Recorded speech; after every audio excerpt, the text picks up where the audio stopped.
You're listening to the SSPX podcast, and welcome to episode 43 of the Crisis in the Church series.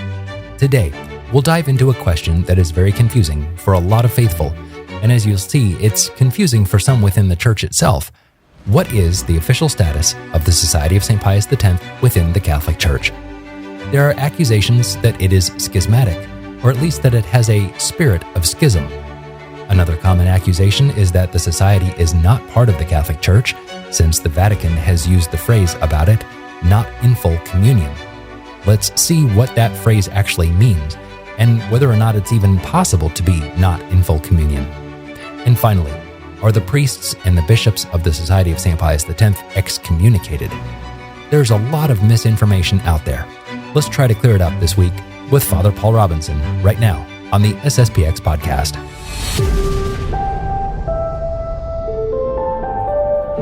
Welcome back to the SSPX podcast and our next episode in the Crisis in the Church series, welcoming Father Paul Robinson from from St. Isidore's in Denver, Colorado. Hello, Father. How are you? I'm doing well, Andrew. It's good to be back on the program. Thank you very much. It seems like most of at least the priories where there are academies, at least of the Society of St. Pius X in the United States, I think almost all of them are Marian. You have Blessed Virgin Mary Academy, Immaculate Conception, Our Lady of Sorrows. I was just default to that. Sorry. Yeah, it's perfectly understandable. Our academy actually is Our Lady Help of Christians, though our church is named St. Isidore's. So I think you're correct about that, Andrew. Well, you're not helping with my confusion at all, Father. Thanks. Well, today let's talk about the canonical status of the Society of St. Pius X, Father. It's a big topic. Last week we heard from His Excellency Bishop Fillet about the consecrations of the four bishops, and that triggered a whole lot of stuff in 1988. We have, Ecclesia Dei Inflicta, which Pope John Paul II basically says the Society of St. Pius X is in schism. So what is the status of the Society of St. Pius X? And we'll just drill down from there. I guess we'll just start with some very basic questions like that, Father. Okay. Yeah. Well, I really would just like to start off in the same way that I did when I was speaking to Taylor Marshall about this same question. It was about a year and a half ago, I believe, that I did a podcast with him. And I just wanted to, before we got into the legal question with Taylor, I wanted to make the point that really what we're trying to do as society priests is simply just to save souls. Obviously, all throughout this Crisis in the Church series, the society priests, the various ones who participated, have manifested the various ways in which somehow we got off track with Vatican II. The doctrine, there's a lot of doctrine that is unsound. There's a lot of unsavory ideas. We have this liturgy that is hiding the essential nature of the Mass. And as a result, we're in a very grave crisis in the Church. And I think people have to come to terms with that and recognize that to the degree that the faith has been watered down, and the faith is presented in the wrong way, people are not catechized, then souls are lost. Many souls are lost. And what we are trying to do is continue to do the work that's always been done in the Catholic Church of saving souls. It's just a bit more difficult today because the traditional Catholic identity that has been part of our Catholic heritage throughout the centuries, the faith of our fathers, is just simply not supported. And what I hope is happening in this series for those who are going through the episodes is that they're able to put a face on society priests. That perhaps they heard the soundbite version of what a society priest is, that were these rad trads who are full of bitterness, and we're just like got this axe to grind, and we're always in a bad mood because there's a crisis in the church. But I mean, one thing that's been comforting for me, Andrew, is that it's more than just you and me now. Yeah. There's been many other priests who have participated. Probably a lot of people who are watching this don't know about the time before this series existed, and when we were doing all those questions with Father. But I'm really happy that so many priests have participated. And people get to see, okay, this is a society priest in Italy, Father Tranquillo, or here's Bishop Follet, here's a young priest like Father McGillivray, or an older priest like Father Beaumont, who are lately lamented Father Beaumont, we are going to miss so much. Yeah. And they're able to see a pattern. They're like, okay, this is what a society priest looks like. If anything, they're far from being bitter. They're just really focused on the deep reasons for the crisis. They're definitely up to speed on these difficult questions. They are preaching or teaching on the basis of principles. They have a very principled stand for what they're doing. It's not a personality cult. We're not into politics, like vote for us or whatever, but it really, really does boil down to there's a very grave difference between the way the faith is being presented today and the way it was presented in the past. And as a result, souls are being lost. Lots of souls are being lost. We believe that traditional Catholic identity that comes to us from our Lord Jesus Christ, we have a right to preserve that. And I especially remember the words of our Lord where he says, enter by the narrow gate. Many will seek to enter and will not be able to enter. And right after that in Matthew, he says, beware of false prophets. There's many, in his time, those who were presenting religion, the scribes and the Pharisees were presenting it wrongly. And that's the sad situation that we're in. So much false instruction out there, false catechetics. And in the light of that obvious fact, we are wanting to hold on to that faith that alone will save our souls. That's all that we're about. We want to serve God. We want to save our souls. And in doing that, we're just following Archbishop Lefebvre. Archbishop Lefebvre, he would always say, I mean, how can I be accused of not being Catholic when all that I'm doing is all I've ever done? It's I'm just doing what I was trained to do as a Catholic priest, and now I'm being condemned for it. So how can this be something that's wrong? And especially when we know. Because we have that 2,000-year history to refer to, we know what the authentic Catholic teaching is and what the authentic Catholic identity is. It's definitely not, having Pachamama idols. It's not having Assisi meetings with multiple religions. It's definitely not having masses where the priest is facing the people, saying mass in the vernacular, and anthropomorphizing the liturgy and putting it on our level. So we know what that identity is, and we're just trying to hold on to it. And I believe that sincerely that we're in good faith in doing so. Absolutely, and it's interesting. It's nice also. With this series, we can go back and take a look at some of these episodes as references. I was going to say one of the accusations that is made against the Society of St. Pius X, at least that I've heard, you've probably heard a lot more than I have, but one of the accusations is the Society is disobedient to the spirit of Vatican II. All right, so what is the spirit of Vatican II? We can go back and we can see what the spirit of Vatican II is. We did an episode on that. So when someone says, the SSPX is disobedient to the spirit of Vatican II, let's take a look and see what the spirit of Vatican II actually means. Dive into that. And I would say, in a sense, yes, the Society of St. Pius X is disobedient to the spirit of Vatican II. Maybe that's Absolutely. A little bit hard to say, but I think it's true. Thanks be to God. So, yes. Father, specifically, let's start to dive into some of these accusations and look at them point by point. And I think your opening monologue, I guess we could say, is well founded. This is the mission of the society. This is what the society priests do. But let's look at some specific ones. Schismatic. You're often going to hear that about the SSPX. they are a schismatic group, or it is Archbishop Lefebvre himself was schismatic. So where do we start to unpack this critique, Father? Yeah, well, it was interesting what Bishop Lay mentioned in the last podcast.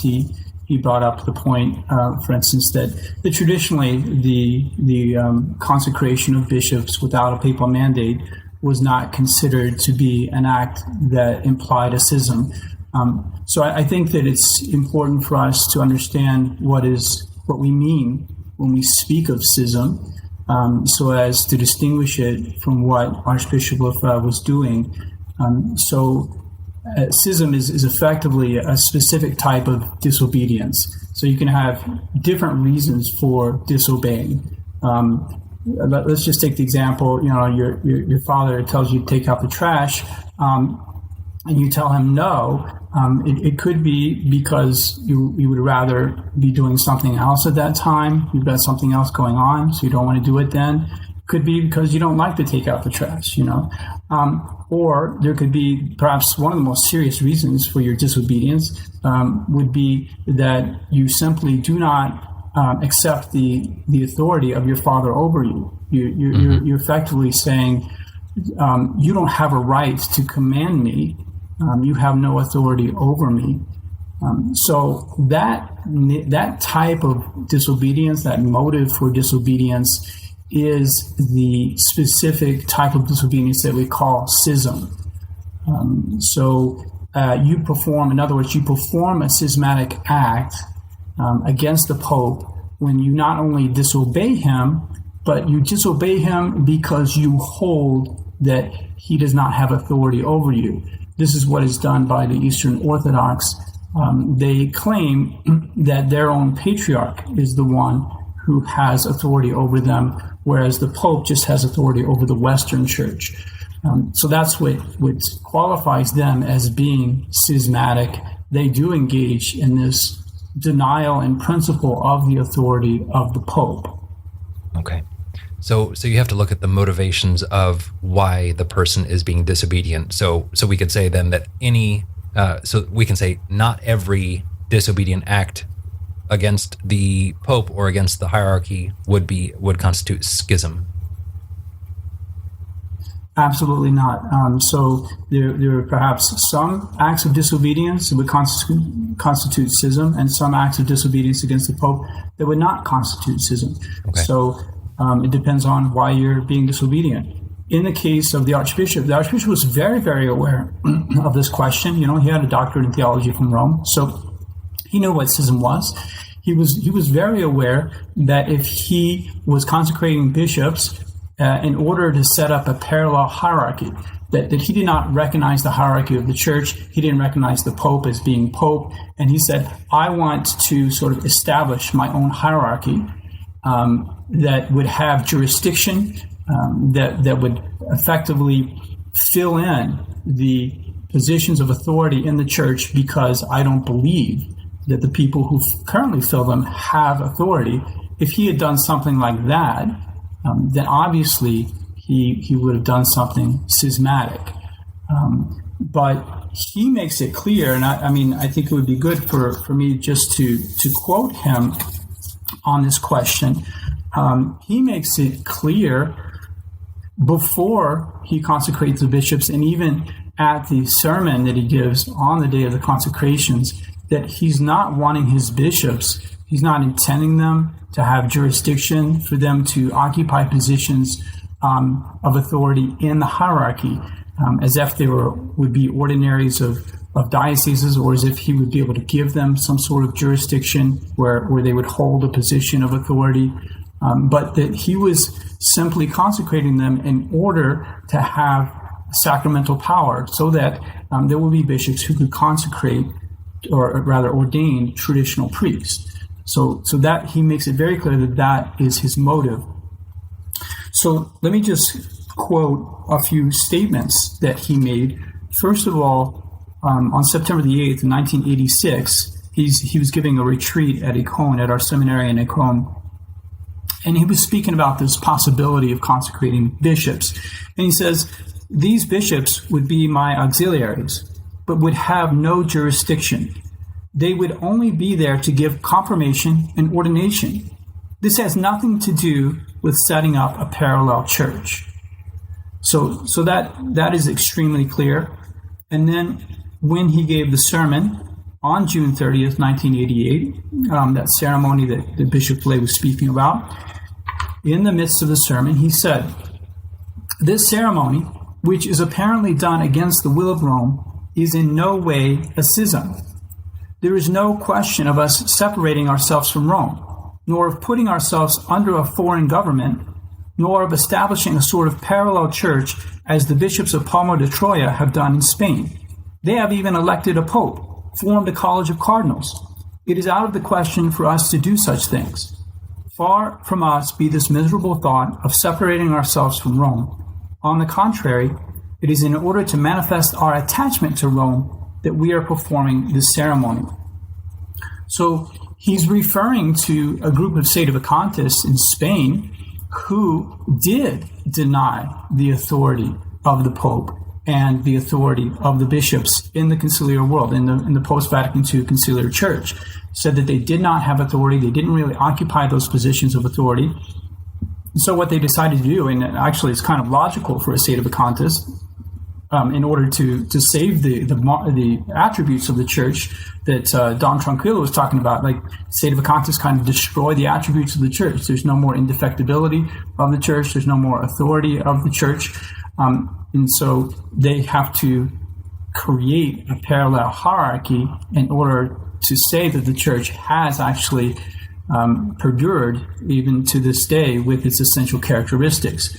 So they make their bishops and claim that they have jurisdiction, and they elect popes in some cases, in some extreme cases, in order to have precisely a parallel hierarchy, whereas our bishops are not that at all. They're just there in order to give the sacraments of confirmation and ordination. And as Bishop Flay mentioned, by the fact that they're bishops, they don't automatically have a position of authority in the Society of St. Pius X. It's only they have to be elected to those positions of authority, and that again indicates that the Archbishop ordained them for the purpose of conferring the sacraments.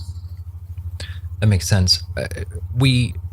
So formally, the Society of St. Pius X, we can see, and we can start to see that formally, the SSPX not in schism. You often hear though this. Again, kind of similar to the spirit of Vatican II. You hear critiques about, the SSPX is in a spirit of schism, or it has a schismatic mentality. Now, these are not official canonical positions of the church. These are just accusations. So could we address those even though they're not really official things? Things like, for instance, Father, you are in Denver, and so you don't listen to Bishop Aquila, I think that's his name, in Denver. Therefore, you have a schismatic spirit. That's often something that is kind of lobbied against you. What would you say to that, Father? Right. And I mean, it's interesting that, we have the Fraternity of St. Peter here in Littleton, and recently one of their priests gave a sermon on the topic of schism. And he explained exactly what I just said, that really schism is a specific type of disobedience. And then he went on to I don't know, it was my impression that he was implicitly referring to us, even though he didn't mention us by name. He indicated that schism is when someone disobeys not because the thing ordered is difficult or because he fears that the individual will be unjust, but because he does not want to recognize the authority of the Pope who issued the judgment. But he says, it seems like he implicitly realized that we don't do that. We're not refusing the authority of the Pope. But he said, as prolonged schism inevitably leads to heresy, how can prolonged disobedience not lead to schism? As if that we're in this position of disobedience as members of the Society of St. Pius X, and our disobedience has the right motives. We're disobeying for reasons of faith, but it's almost impossible from his perspective that disobedience not change its motive ultimately to a rejection of the authority of the Pope himself. And I fully admit that this is a difficult balance to maintain, Andrew. Sure. I think we always have to be careful not falling into a schismatic mentality. And I think I'm pretty sensitive to this question. We do walk a tight line. So there's two ways in which we can fall into error, and one of them is by precisely slipping into this rejection of the authority of the Pope or the rejection of the authority of the local ordinary. I think we clearly recognize the authority of these figures in concrete ways that help us not slip into this denial of their authority. So in all the society priests, we mentioned the name of the Pope in the Mass. We have his picture in the vestibules of our churches. We pray for him at the time of benediction, as Pope. And we try to correspond to the legitimate initiatives of the Pope. I remember a priest bulletin from a few years ago that printed a letter of Pope Francis. This year, I know several of our chapels, including St. Isidore's here in Denver, we have tried to promote the Year of St. Joseph that was promulgated by Pope Francis, encourage people to make use of those indulgences. Not like we're saying, okay, these indulgences don't exist, or right, because it's Pope Francis, we're not going to have anything to do with this Year of St. Joseph. And I don't know if you recall us talking about Father Feeney, how Father Feeney, one of the things was that he didn't go to Rome when he was summoned. It was almost like an implicit denial of their authority to adjudicate his cause. Whereas it was always very different with Archbishop Lefebvre. He was looking for meetings with Paul VI, with John Paul II, with Cardinal Ratzinger. He was always very open with Rome and wanting to converse with them and speak with them. And that's why this openness that we have had. I mean, I don't think we ever shut the door. They kind of shut the door on us between 1988 and 2000. Mm-hmm. But we never shut the door. We were always ready to speak to them. And then it was through these conversations and relations we have with them that we've been able to, we may say, draw closer to a canonical recognition through the jurisdiction we receive to hear confessions, and also the authorization we receive for marriages. So I request authorization for the performance of the marriages here at St. Isidore's, whether I'm performing them or one of the other priests is performing them. And I requested of Archbishop Aquila. So I'm acknowledging his authority, his position ability to grant that authorization by requesting that, and he gives us that authorization. So these are many concrete ways in which we acknowledge the authority, clearly acknowledge the authority of the Pope and the local bishops. We would never do these things if we actually believed they did not have authority. Right. So Archbishop Lefebvre, not trying to set up a parallel hierarchy, not trying to set up a separate church, the priests, the faithful, through the canon of the Mass and benedictions, praying for the local ordinaries, recognizing that they have authority. So we can look at this then from the perspective of it's kind of hard to argue that the Archbishop was wrong in doing this, even though he did what many are accusing him, even John Paul II himself accused him of doing a schismatic act, but it's hard to argue that he did the wrong thing. It's nearly impossible to, if you look at the crisis in the church with a clear mind. Yes, and that would be how we would err on the other side. I mean, so on the one hand, we must not refuse to acknowledge that these people, these prelates who are in the position, to deny that they possess authority in the church. But it would also be wrong of us, and I mean, this is something I would say to that fraternity priest. It would be wrong of us to think that, well, at some point we should basically give in to modernism because it's lasted too long, or that we should compromise on questions of the faith. We should start saying the new Mass at some point, just because it's been a long time, and we might have these scruples, these fears about falling into a schismatic mentality, because we can't compromise the faith. We've got to save our souls. It's through the true faith that we save our souls. It's through the proper liturgy, an authentically Catholic liturgy, that we save our souls. So the other extreme would be to just say, well, I mean, they have authority and they're telling me to celebrate the new Mass. I mean, this is what's anticipated with the implementation of Traditionis Custodes, where they are having these visitations. They're going to have these visitations of traditional orders. The Pope has made it very clear in this motu proprio that he does not want there to be people in the Church who effectively deny the legitimacy of the new Mass, or even just simply out of preference don't want to say the new Mass. Mm-hmm. So, I mean, it's likely that he will be asking these priests to say the new Mass as a sort of pledge of their fidelity to Vatican II. And that's where it goes too far. And I mean, and would this priest then say, well, I mean, this is what the Pope is telling me, so he holds the authority, so I have to do it. There has to be this recognition that there can be an abuse of power. If anyone, it says St. Paul, if anyone preaches you a faith other than the one I've given you, let him be anathema. I mean, if anyone asks us to sell our faith short, compromise our faith in a way that's injurious to our souls, then we do have a duty before God to obey God rather than man.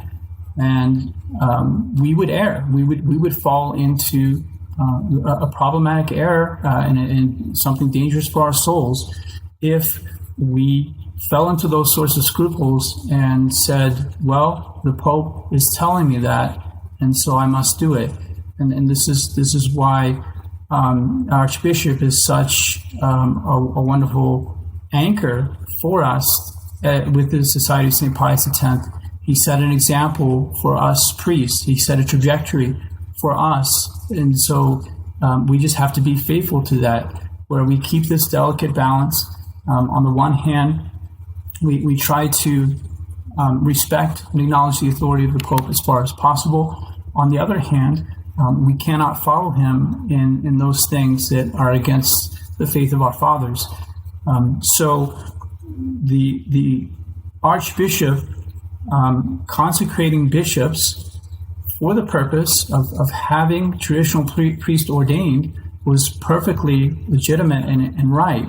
They did not want him to be able to continue this traditional formation and ordination of priests in the perennial faith, saying the Mass of all times.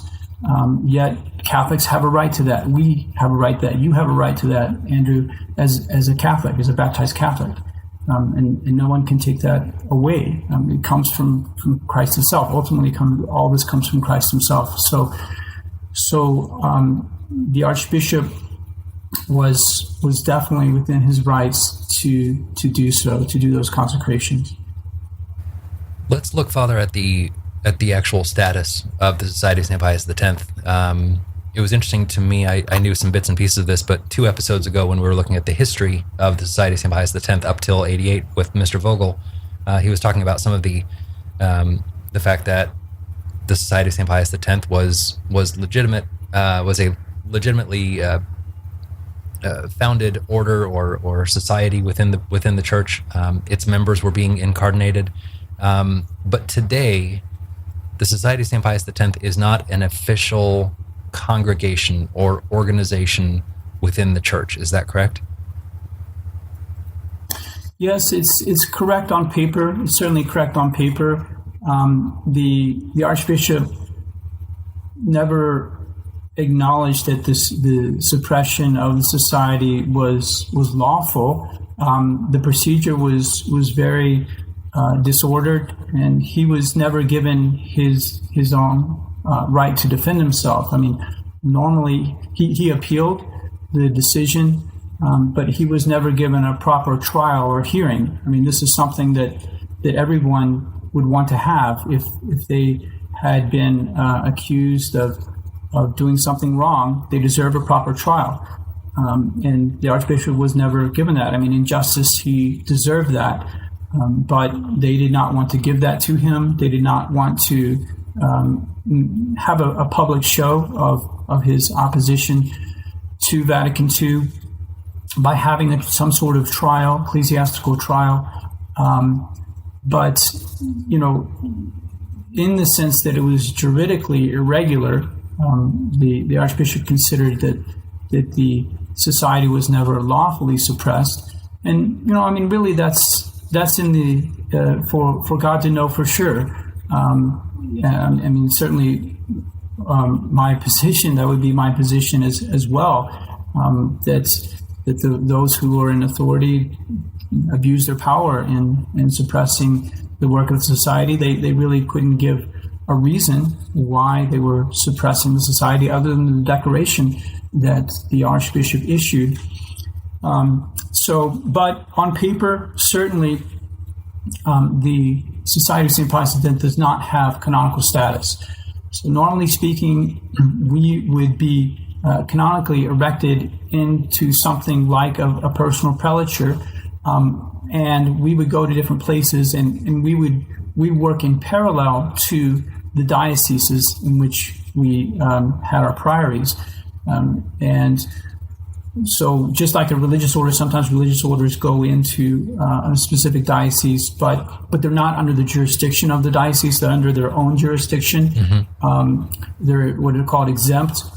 So we would have a canonical structure such that we would exist in the dioceses, and we would answer to our superior general, who would then answer to a congregation in Rome or the Pope himself.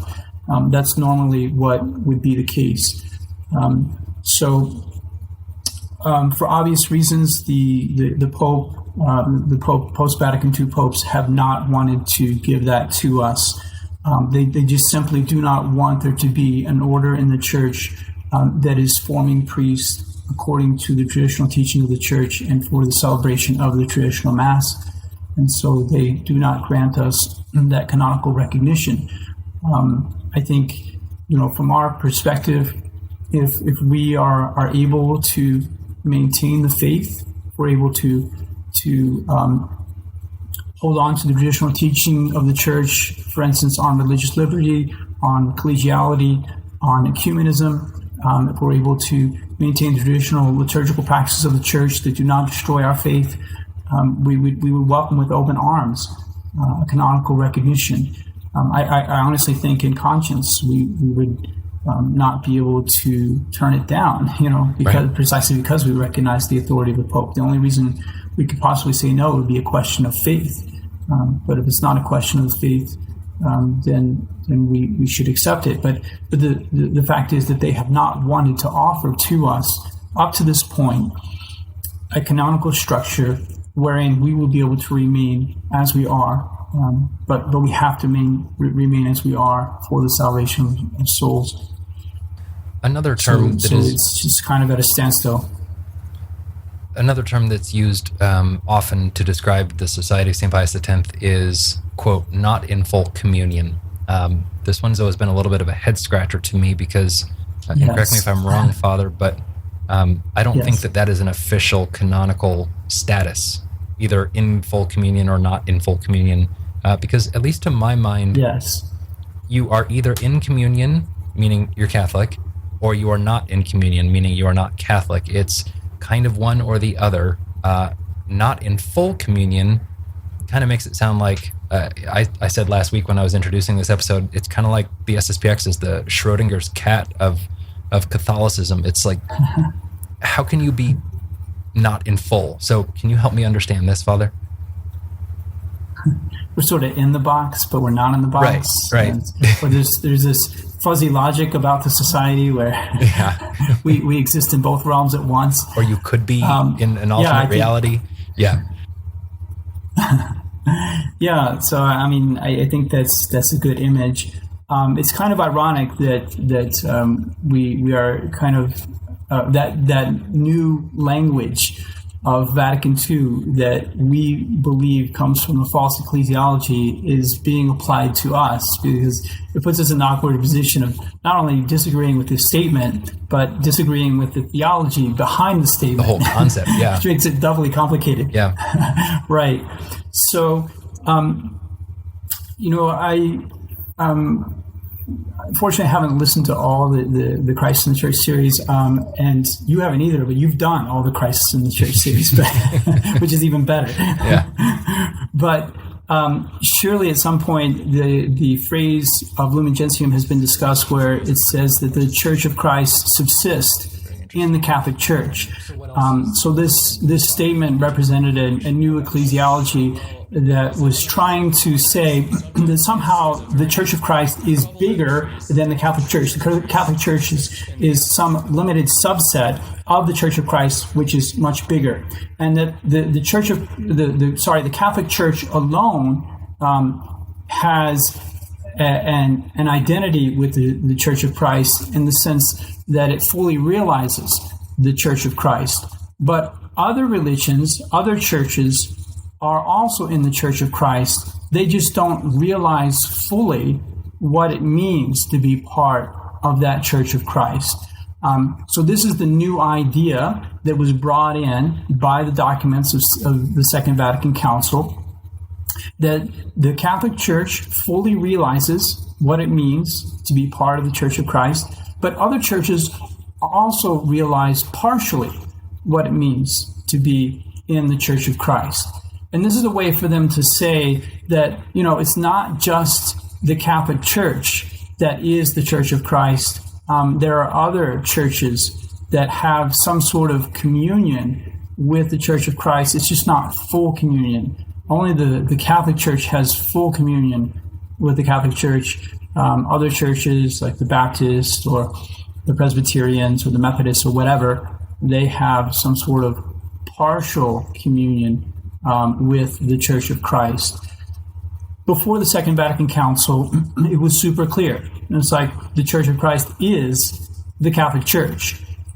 So you are either in the Catholic Church and therefore in the Church of Christ, or you are not in the Catholic Church and you're not in the Church of Christ. You're not even a church. We wouldn't even call the Baptist religion a church or the Presbyterian religion a church before Vatican II.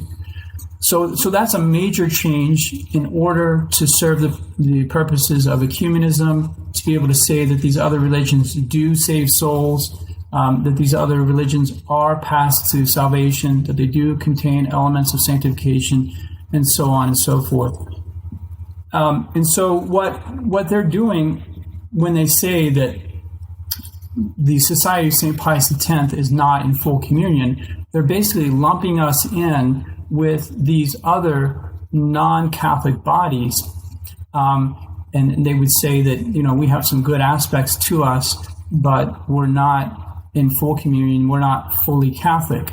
But of course, they can't point to anything that we do or profess that would put us outside the Catholic Church. I mean, we profess the creed, and there's certainly not a new article of the creed that where we say I believe in Vatican II, I believe in the Holy Catholic Church, I believe in Vatican. I mean, that's not one of the articles of the faith that hasn't been added.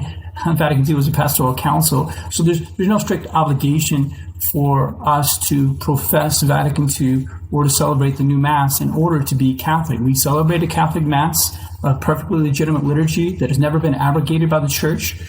We profess all the articles of the faith, but they would like to say that we're not in full communion, and so they're lumping us in with those other non-Catholic bodies. The irony's thick here. Just saying. All right. So that's not in full communion. Next, excommunicated, the big one. Are members, so meaning priests, religious, bishops, etc., of the Society of St. Pius X, are they excommunicated? Are you excommunicated? Is this whole organization excommunicated? And what about the faithful, Father?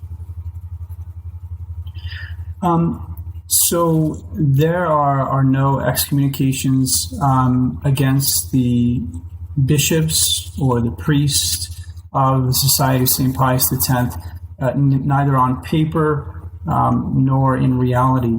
We can say that now, both of those now, after the decree of Pope Benedict XVI in 2009, where he declared that the excommunications that were leveled against, were said to be automatically incurred by that decree, Ecclesia Dei Afflicta, were lifted.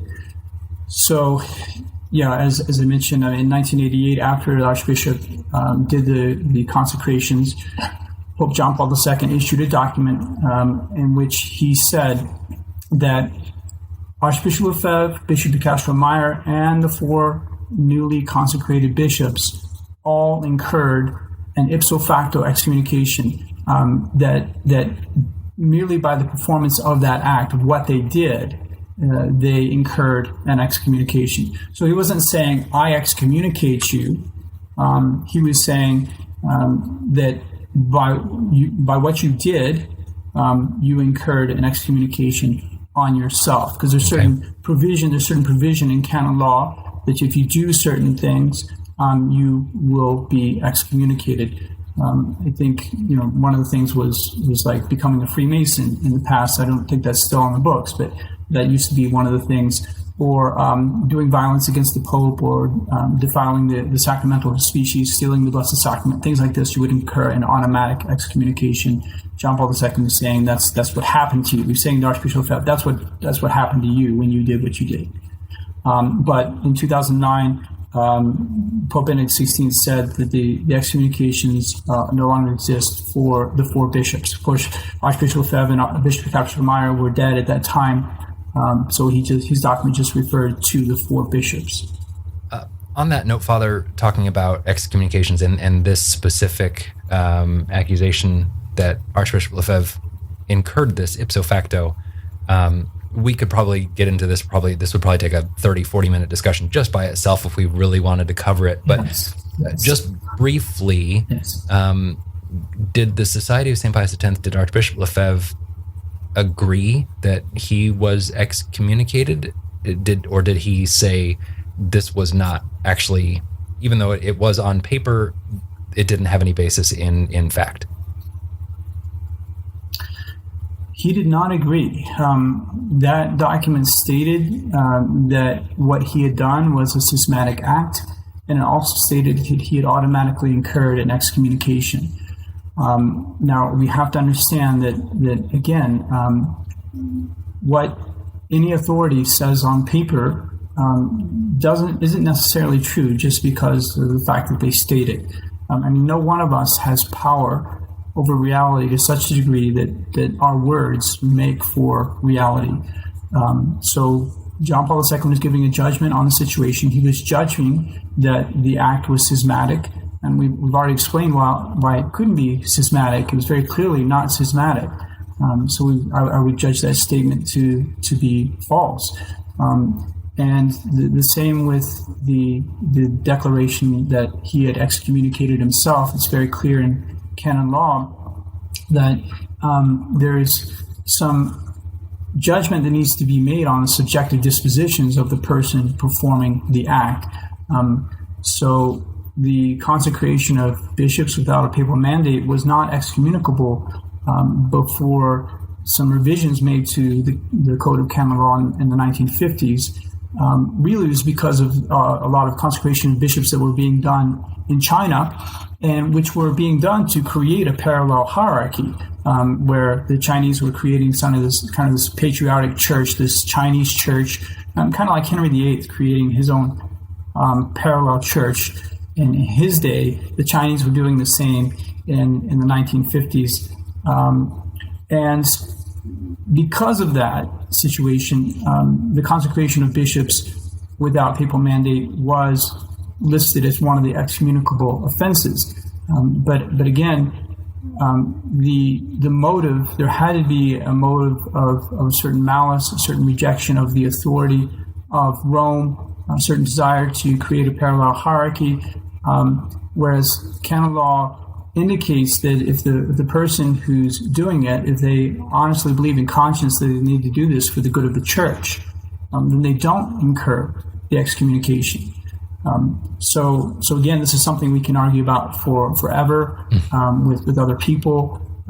It can't ultimately be decided. It's just a judgment call that each person has to make based on their reading of the arguments or the listening of the arguments, their judgment of canon law. But what I would say, and I think I also brought this up in the podcast with Taylor Marshall, is that for whatever reason, they don't want to get into that subjective arena when it comes to the Society of St. Pius X to say, well, what were the motives for which Archbishop Lefebvre did this? Did he really honestly believe there was a crisis in the church? Did he honestly believe that the traditions of the church would not continue unless he consecrated bishops?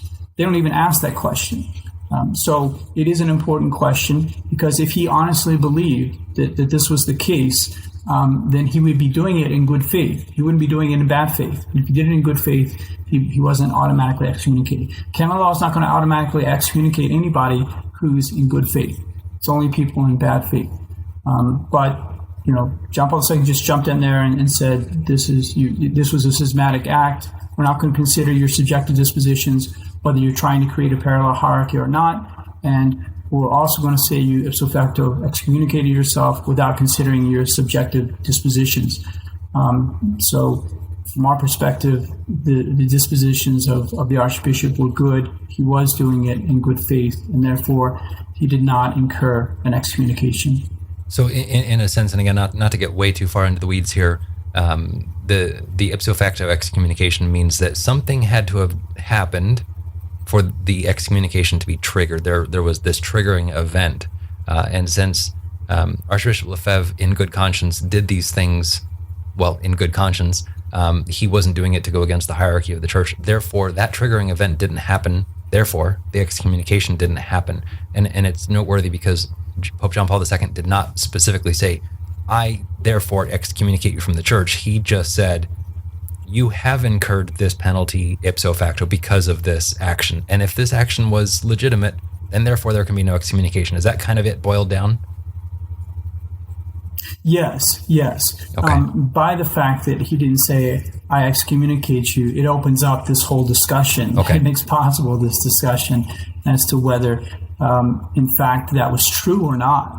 But by the fact that he said it doesn't necessarily make it true. Okay.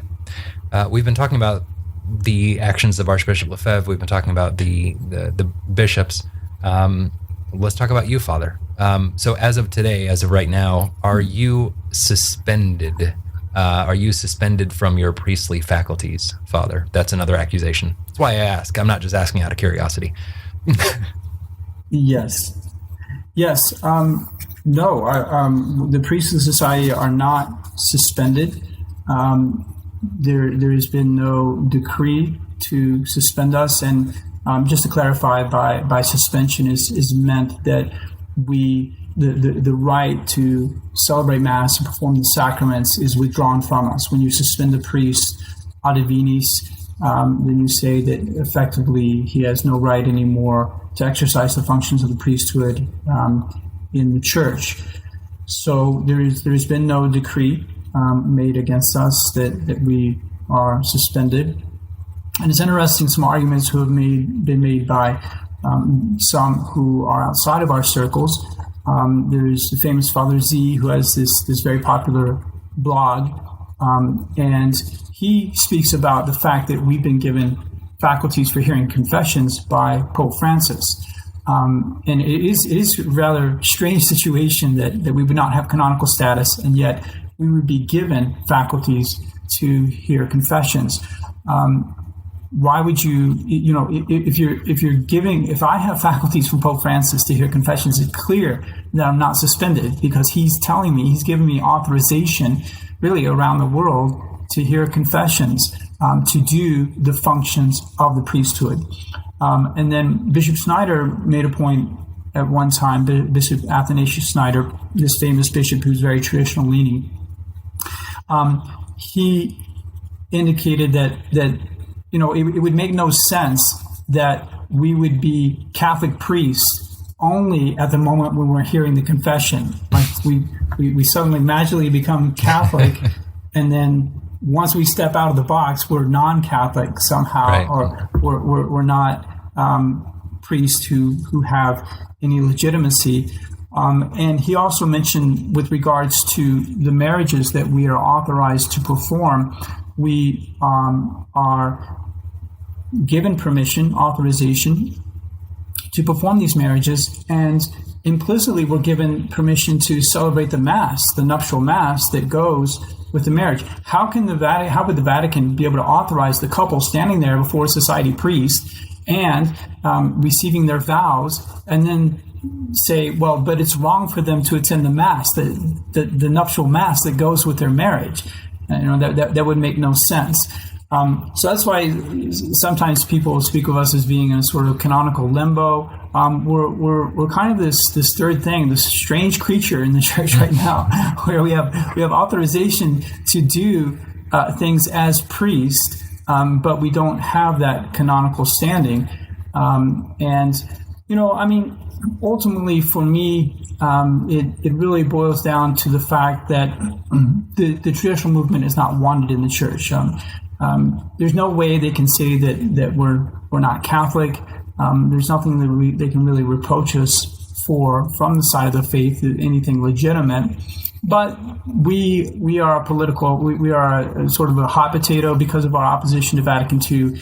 It would cause a huge impact around the church if we were authorized. If there was an order such as our own who publicly criticized the problems of Vatican II, to be given official standing. And that's why it's always been just so difficult for them to actually give us that standing. It's just a question of the fact that we have this opposition to Vatican II, and not the fact that we're really bad guys that keeps them from giving the canonical standing that I think, honestly, we deserve to have. We should have. We have a right to have as just pretty decent fellows all around. and we're going to go into this in more detail in another episode, specifically talking about whether or not the faithful can attend Mass at an SSPX chapel. But it seems odd to me that the Vatican is making statements on one hand saying, or intimating at least, that SSPX priests are suspended, but on several occasions, people from within the Vatican in high positions have said that you can attend these masses. So how do those two things fit? Yeah, well, I would just say, for those people who might have scruples about attending Mass at the Society of St. Pius X, because of the various measures that have been taken against the society. And as I say, I think there's solid arguments to indicate that in practice we're not suspended. But for those people, I would point them to several documents of the Pontifical Commission of Ecclesia Dei. This was the commission established in 1988 in order to handle the traditionalist movement in the wake of the consecrations of Archbishop Lefebvre. They established this commission as a sort of way to have direct access to Rome on the part of traditionalists. So this commission, what has happened on several occasions is that people have sent questions to the Ecclesia Dei Commission and have asked, okay, is it possible, is it wrong to attend masses of the Society of St. Pius X? And as I say, like 3 or 4 occasions, the commission answered and said, in fact, it's not sinful to go to a Mass of the Society of St. Pius X. You're not adhering to a schism. There's no formal adherence to a schism by attending a mass of the Society of St. Pius X. And there's even a word in 1996 that it's okay to even contribute a little bit to the collection plate if you go to a mass of the Society of St. Pius X. So, I mean, in light of that, even on the part of Rome, Rome says that it's okay to go to our masses. And I think that's important for people to know who might really be concerned that they would be offending God by coming to the Society of St. Pius X. Sure, that makes sense. And then as we're sort of wrapping up here, it's interesting. The motu proprio Summorum Pontificum in 2007 seems to have, I don't want to put words in your mouth, but seems to have vindicated a lot of what Archbishop Lefebvre did. Now with the most recent motu proprio here in 2021, Traditionis Custodes, maybe that was a little bit of a backward step, but just for now, let's just look at Summorum Pontificum. Through the lens of history, how does that impact the status of either Archbishop Lefebvre posthumously or the society? Yes, it's I think it's extremely interesting how that developed, in the sense that there was so much pressure being put on Archbishop Lefebvre to celebrate the new Mass, and they would always tell him, just celebrate a new Mass publicly, and if you do so, then everything will be right with Rome. And of course, the Archbishop ended up refusing, but the premise was that we have a right to force you to celebrate this Mass, and if you do not, then effectively, you are incurring the fault of grave disobedience. And the implication was that the traditional Mass did not have any rights in the Church. So in 2007, Pope Benedict XVI came out. I mean, this is 16 years after the death of Archbishop Lefebvre. He came out and he said the traditional Mass was never abrogated. In other words, it was never legally suppressed. In other words, again, there was always the right to celebrate that traditional Mass. So, I mean, God bless the Archbishop for continuing to say that Mass in the midst of great pressure. But history showed that all along he even had a legal right. It wasn't just a right in the eyes of God, but even there was a legal right for him to celebrate that Mass. So I would just point out that appearances can be deceiving. It may appear at times that there is some sort of legal suppression, or that on paper there's an attempt to say that there's no right to say the traditional Mass. But even in that case, there was still a legal existence for the traditional Mass. As you indicate, perhaps in Traditionis Custodes, Pope Francis has tried to, in some way, through the back door, abrogate the traditional Mass, in the sense that he is saying that there's only one rite, there's only one Roman rite now, and that's the new Mass. And he's eliminated that distinction between the ordinary form and the extraordinary form that Pope Benedict the XVI introduced and in Summorum Pontificum. So perhaps there's a backing away from that, but still there's been no declaration that the traditional Mass has been abrogated. But as I say, it's kind of ironic because it seems like Archbishop Lefebvre all along was right, and even legally, in continuing to say the traditional Mass.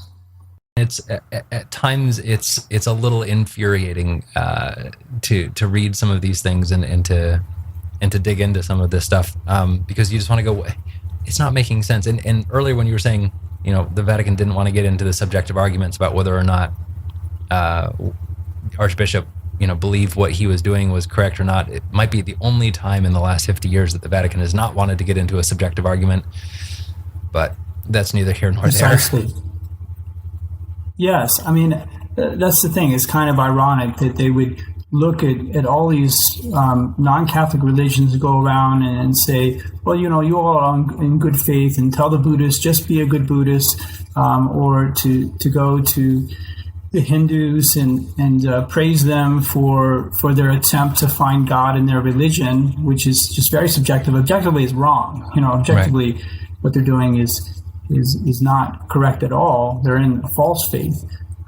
Whereas they would look at us and they would say, well, you disobeyed, therefore you're in the bad books, without considering the perspective, the very real perspective, objectively argued, that we have, that something is very wrong in the church, as shown throughout all these podcasts, and therefore saying maybe we should actually adjudicate their situation that takes into account their objective arguments and also their impression of things. Amen. Father, thank you so much for the time. Thank you for chatting with us about this. It helps quite a bit. The situation is still not crystal clear, and it won't be until the Vatican does something. But at least it helps us to understand kind of where the Society of St. Pius X stands. Yes, and I would just say, it is important to see the big picture. If we do really see the church crumbling, we do see these major problems. We do see now, after this motu proprio, the traditional movement, there's an attempt to shut it down once more. What's the safest thing for somebody's soul? What is going to be necessary to save our souls in this world? We have this duty to save our souls in the concrete world we live in 2021. And I mean, I think I can honestly say are faithful. They know the faith. They know their catechism. There is some people who are bitter, but at the same time, we have a lot of devout people, and I really think we're providing them a environment in which they can learn the faith, love their faith, and save their souls. And that's what we all have to do in this world. Well, thank you for helping provide that, Father. We appreciate it very much. My pleasure, Andrew. All right. We'll talk with you next time. Thanks, Father. Thank you for listening to and watching episode 43 of our Crisis in the Church series here on the SSPX podcast. Next week, Father Jonathan Loop will join us for a related topic to today's episode. We just looked at the status of the SSPX. Given that this is really not fully answered and a bit ambiguous, can the priests of the society exercise a valid ministry in the Catholic Church? Are they allowed to say Mass, to hear confessions, or to bless marriages? How can the Society of St. Pius X, in short, justify its activities in the Catholic Church under this strange situation? Please consider subscribing to the podcast and to the SSPX News English YouTube channel so that you won't miss next week's episode or any of our future ones. And if you have the ability to set up a monthly recurring donation of $5 or $10 or $20 on sspxpodcast.com, it would help us immensely to complete this Crisis in the Church project. Until next week, thank you for listening, and God bless you.